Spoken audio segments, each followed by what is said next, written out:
안녕하세요. 세상의 모든 돈을 복사하는 남자 두목나입니다. 오늘 아침 라이브 방송 흐름대로 비트코인이 추가 하락을 이어주고 있습니다. 지금 현재는 반등을 준 모습인데요. 앞으로 어떻게 될지 아침 라이브 통해서 상세하게 브리핑해드리니까요. 아침에 라이브 방송도 빠짐없이 꼭 보시길 바랍니다. 내일 아침 라이브 방송 전부 다 라이브로 시청하세요. 자, 현재 러시아가 개발 중인 CBDC를 이용해서 중국과의 국제결제에 사용할 목표를 가지고 있다는 보고서가 공개되었습니다. CBDC 개발을 서둘러 온 중국과 마찬가지로 러시아 또한 디지털 루블화 개발에 박차를 가하는 상황인데요. 금융 시스템을 현대화하고 지불 속도를 높이며 비트코인과 같은 암호화폐가 행사하는 영향력을 막기 위한 표면적인 목적이 있지만 보다 궁극적으로는 달러 패권을 약화시키고 미국의 경제 제재로부터 자유로워지기 위한 의도가 크다고 볼 수 있겠습니다. 우크라이나 전쟁을 일으킨 이후로 러시아는 글로벌 금융시장에 접근할 수 없게 되었습니다. 러시아 중앙은행은 자산이 동결되었고 주요 러시아 은행들은 국제금융 시스템인 스위프트에서 제거되었으며 이로 인해 석유 및 가스 수출에 대한 지불이 지연되는 상황입니다. 영국은 주요 러시아 은행을 영국 금융 시스템에서 제외하고 모든 러시아 은행의 자산을 동결했으며 러시아 기업이 돈을 빌리는 것 또한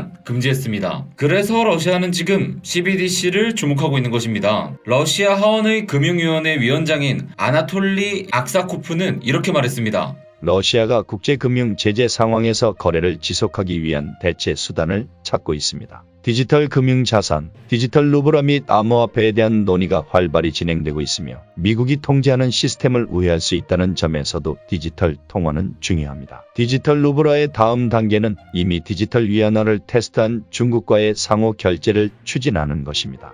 우리가 이 사업을 시작하면 다른 나라들 또한 CBDC를 적극적으로 사용하게 될 것이고 그로 인해 글로벌 금융 시스템에 대한 미국의 통제는 사실상 끝나게 될 것입니다. 서방 국가들이 러시아를 기피함에 따라 중국과의 협력은 러시아에게 점점 더 중요해졌습니다. 양국은 서로 교육을 늘렸고 러시아 기업들은 위안화 부채를 발행하기 시작했습니다. 이번 보고서에 따르면 러시아는 내년까지 중국과의 상호 결제에 디지털 루블을 사용할 계획인 것으로 알려졌습니다. 이로써 러시아는 CBDC 개발의 마지막 단계에 있는 국가 중 하나가 되었습니다. 러시아 은행의 최신 통화 정책 업데이트에 따르면 디지털 루블은 현재 은행과의 결제 테스트를 진행 중이며 내년 초에 완료될 예정입니다. 뿐만 아니라 2024년에 모든 은행과 신용기관을 디지털 플랫폼에 연결하기 시작할 것이라고 합니다. 대통령 선거를 실시할 것으로 예상되기 때문에 2024년은 러시아에게 상당히 중요한 해가 될 것입니다. 현직 대통령 블라드미르 푸틴 대통령은 재선될 헌법상의 권리를 가지고 있는데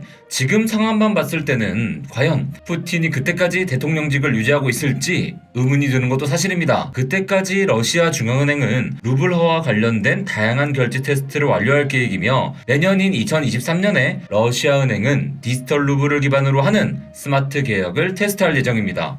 이미 러시아 은행과 러시아 재무부는 암호화폐 국경 간 결제를 허용하는 합의에 도달했습니다. 러시아 재무부 차관은 주민들이 암호화폐를 사용해서 국경 간에 송금을 할 수 있도록 하는 규칙에 대해 중앙은행과 의견을 맞췄다고 말했습니다. 우리가 하루하루 변화하는 비트코인 가격에 일희일비하는 동안에도 사회는 이렇게 빠르게 변화하고 있습니다. 비트코인이 되었든 CBDC가 되었든 중요한 것은 인류 역사상 존재하지 않았던 형태의 돈이 나타나고 있다는 점입니다. 탈중앙화를 지향하는 비트코인이 승자가 될지 중앙은행들이 추진하는 CBDC가 승자가 될지는 아무도 알 수 없습니다. 하지만 투자에 성공하기 위해서는 감정적이고 편향적으로 어느 한쪽을 응원하기보다는 객관적으로 사회의 변화를 바라볼 필요가 있습니다. 투자자로서 우리는 지금 세계에 일어나고 있는 크고 작은 모든 일들이 결국 달러 패권과 긴밀하게 연결되어 있다는 것을 알아야 됩니다.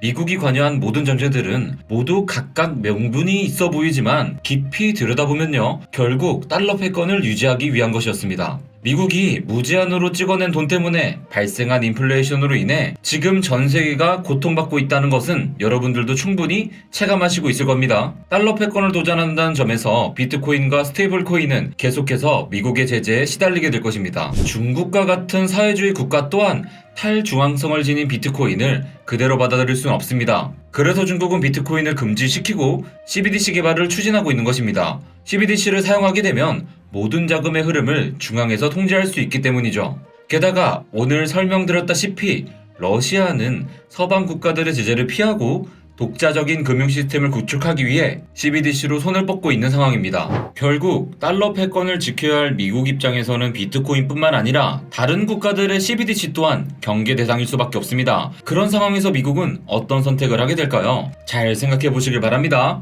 투자자들을 보호한다는 이유로 1차적으로는 암호화폐에 대해 강한 규제 정책을 펼칠 가능성이 높습니다. 하지만 다른 한편으로는 다른 국가들의 CBDC를 통해 달러 패권으로부터 벗어나려는 것 또한 막아야 하기 때문에 기술에서 뒤처지지 않기 위한 노력을 할 수밖에 없습니다. 그것이 무엇일까요? 아직 뚜렷하게 드러나진 않았지만 우리는 그런 변화들을 포착해내기 위해 시장을 면밀히 살펴나갈 필요가 있습니다. 겉으로는 CBDC에 관심이 없는 것처럼 말하면서 내부적으로는 디지털 달러화 개발에 박차를 가할 수도 있습니다. 무엇이 되었든 디지털 자산과 관련된 세계적인 이슈들은 코인 시장에도 직간접적으로 큰 영향을 미치게 될 것입니다. 우리는 지금 역사적으로 매우 중요한 기로에 서 있습니다. 우리가 앞으로 살게 될 세상은 지난 수백 년간은 전혀 다른 성격의 사회가 될 가능성이 높습니다. 결국 큰 흐름 속에서 모든 것이 연결되어 있기에 투자자로서 우리는 그 어느 때보다도 더 포괄적이고 총체적으로 깊은 사고를 할 필요가 있습니다.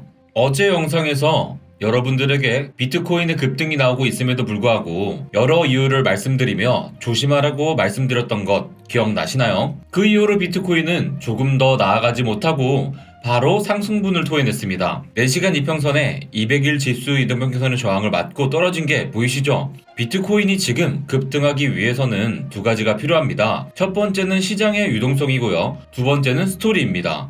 일단 시장의 유동성은 연준의 긴축통화 정책으로 인해 말라가고 있는 상황입니다.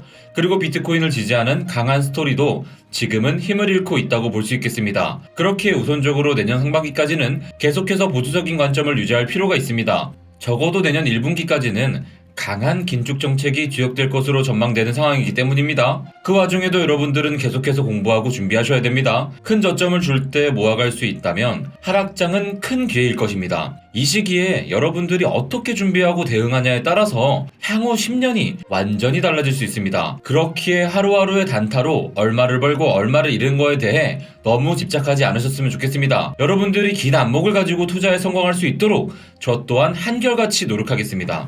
자, 지금 보시면요, 비트코인은 장기 하락 최선에 항상 돌파하지 못하고 내려오는 모습 보여주고 있습니다. 제가 항상 이 선이 중요하다고 말씀드린 겁니다. 이 선을 뚫지 않는 한 올라간다, 즉 상승에 베팅하기에는 조금 힘들 것 같습니다. 그래서 저는 계속 하방에 베팅을 하고 있는 상태이고요. 지금은 극보수적으로 14K에서 15K까지도 바라보고 있는 상태입니다. 자, 그리고 단기적인 관점을 말씀드리겠습니다. 어제 오늘 라이브 방송 들으신 분들은 제가 여기서 숏으로 진입했다는 걸 알고 계실 겁니다. 이유는 제가 이쪽 매물들을 쉽게 돌파하지 못할 거라고 이야기해드렸죠. 그리고 여기 장기 하락 최선에 맞닿아 있는 부분이었고, 그래서 지금 보시면 힘없이 그냥 쭉 내려온 것을 알 수 있습니다. 이 부분까지도 내려갈 것 같다고 말씀드렸는데 정확히 이 부분에 터치하고 살짝 반등을 준 모습인데요. 반등을 만약에 준다면 여기 부분에 막히지 않을까 생각이 되는데 재차 하락할 요소도 많이 남아있으니 좀 더 디테일한 관점 브리핑을 듣고 싶은 분들은 내일 아침 라이브 방송 꼭 참여하시길 바랍니다. 거기 오셔서 편하게 질문하시면 저희가 자세하게 답변 드리니까요. 그럼 우리 내일 아침 라이브 방송에서는 빠짐없이 다 만나기로 할게요. 내일 봐요. 안녕.